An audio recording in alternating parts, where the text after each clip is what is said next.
আসলে এটি একটি পরিকল্পিত হত্যাকাণ্ড, পূর্ব পরিকল্পিত হত্যাকাণ্ড, নৃশংস হত্যাকাণ্ড।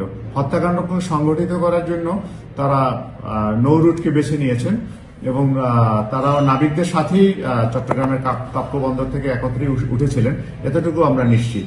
এখানে হত্যাকাণ্ডটা নদীতে সংগঠিত হয়েছে বিধায় কারো মনে একটু ভয় থাকতে পারে, বাট নৌরুট শান্তিপূর্ণভাবে আছে এবং সম্পূর্ণ আমাদের নিয়ন্ত্রণাধীন আছে। এটি একটি বিচ্ছিন্ন ঘটনা। এ ধরনের ঘটনা নৌ ইতিহাসে কখনো ঘটেছে এখনো পর্যন্ত আমরা জানতে পারিনি। এই ধরনের পরিকল্পিত হত্যাকাণ্ড যে কোনো জায়গায় ঘটতে পারে, সুতরাং এই জন্য কারো ভীতির সঞ্চার হওয়ার কোনো প্রয়োজন নেই। আমাদের নিরাপত্তা ব্যবস্থা যথেষ্ট বৃদ্ধি করা হয়েছে এবং নৌরুট সম্পূর্ণ আমাদের নিয়ন্ত্রণে আছে। ক্রাইম সিন থেকে 4টি মোবাইল, একটি চাইনিজ স্কুরাল এবং একটি ছুরি এবং যিনি চিকিৎসাধীন আছেন তার একটি এনআইডি কার্ড। মামলার সূত্র ধরে আমরা বেশ কিছু সাসপেক্টকে আইডেন্টিফাই করি এবং সারা রাত্র এই বিষয়ে আমরা কাজ করি এবং আমরা বিশ্বস্ত সূত্রে জানতে পেরেছি যে আইনশৃঙ্খলা বাহিনী কর্তৃক একজনকে আটক করা হয়েছে। তো এখনো ঢাকা মেডিকেল কলেজ হাসপাতালে আমাদের নিয়ন্ত্রণাধীন অবস্থায় একজন চিকিৎসাধীন আছে।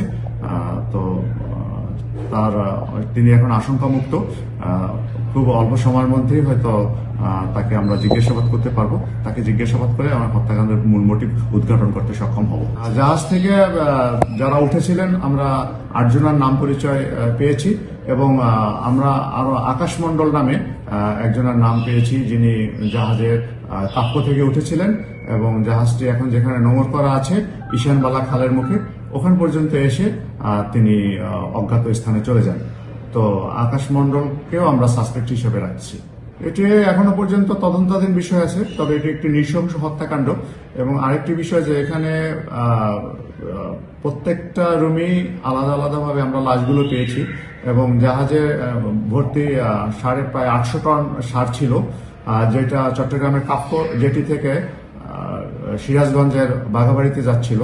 তো টোটাল জাহাজের মালামাল, টোটাল সার এবং অন্যান্য মালামাল সবকিছু অক্ষত অবস্থায় পেয়েছি।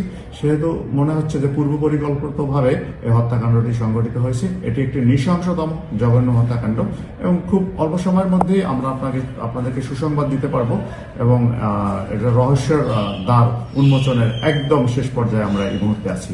আমাদের প্রাথমিক যে আইডিয়া এবং যে হত্যাকাণ্ড ঘটেছে তাতে মনে হচ্ছে যে ঘুমন্ত অবস্থায় তাদেরকে ধারালো অস্ত্র, দেশীয় অস্ত্র দ্বারা কুপায়ে হত্যা করা হয়েছে। তো তাদেরকে চেতনানাশক ঔষধ প্রয়োগ করা হতে পারে অথবা ঘুমের ঔষধ খাওয়ানো হতে পারে। এটা রাতের খাবারের সাথে খুব সম্ভবত খাওয়ানো হয়ে থাকতে পারে।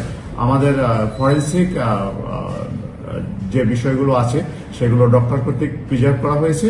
আমরা দ্রুতই ফরেন্সিক রিপোর্ট পেয়ে যাব। ফরেন্সিক রিপোর্ট পেলে আমরা তখন ক্লিয়ার এবং সুন্দরভাবে আপনাদেরকে বর্ণনা দিতে পারবো।